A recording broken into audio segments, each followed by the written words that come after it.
In this video, I'm going to share with you something so shocking that it might completely change the way you look at human history.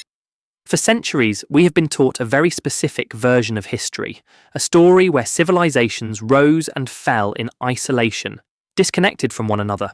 The textbooks tell us that ancient India, Egypt, Mesopotamia, and China were distinct worlds with no meaningful connection. But what if that version is incomplete? What if the roots of human civilization are far more deeply connected than we ever imagined? Archaeologists and historians have long resisted the idea that the Vedic culture of India could have had any influence on ancient Egypt. According to the mainstream narrative, these two civilizations existed independently. But here's the strange part.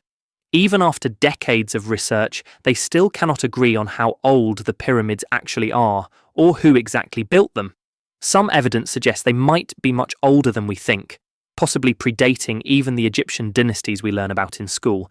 And as more evidence surfaces, the connections between India and Egypt become harder and harder to ignore.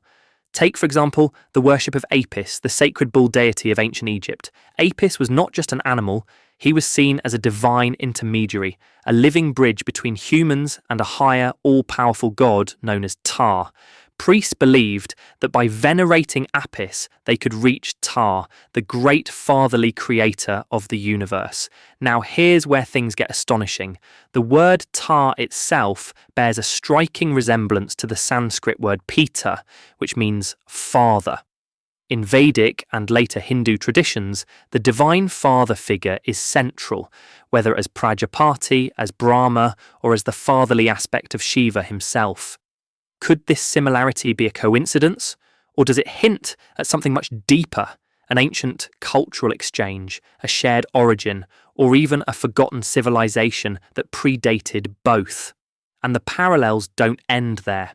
In India, we have Nandi, the sacred bull, who is not just a companion of Lord Shiva, but also his most devoted intermediary. Every Shiva temple in India, from the towering sanctuaries of Tamil Nadu to the small shrines in Himalayan villages, has a statue of Nandi sitting silently in front of the sanctum, always gazing towards Shiva. Devotees whisper their prayers into Nandi's ear, believing that he will carry their words directly to Lord Shiva himself. Think about that for a moment. Two cultures separated by thousands of miles across deserts and seas, both elevating the bull as a sacred being, both seeing it as a messenger between humanity and the divine, both linking it to a great fatherly god. Is this just a coincidence, or is it a clue, a trace of an older, unified culture that influenced both civilizations before history as we know it was even written?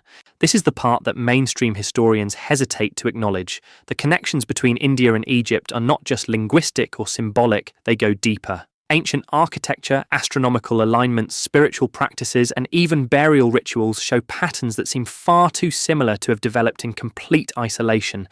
Imagine this, thousands of years ago, long before the pyramids stood tall in the desert and before the Rig Veda was ever written down, there might have been a global civilization, a network of knowledge, trade, and spiritual wisdom stretching across continents. Over time, fragments of that civilization survived in different regions. In India, it became the Vedic tradition.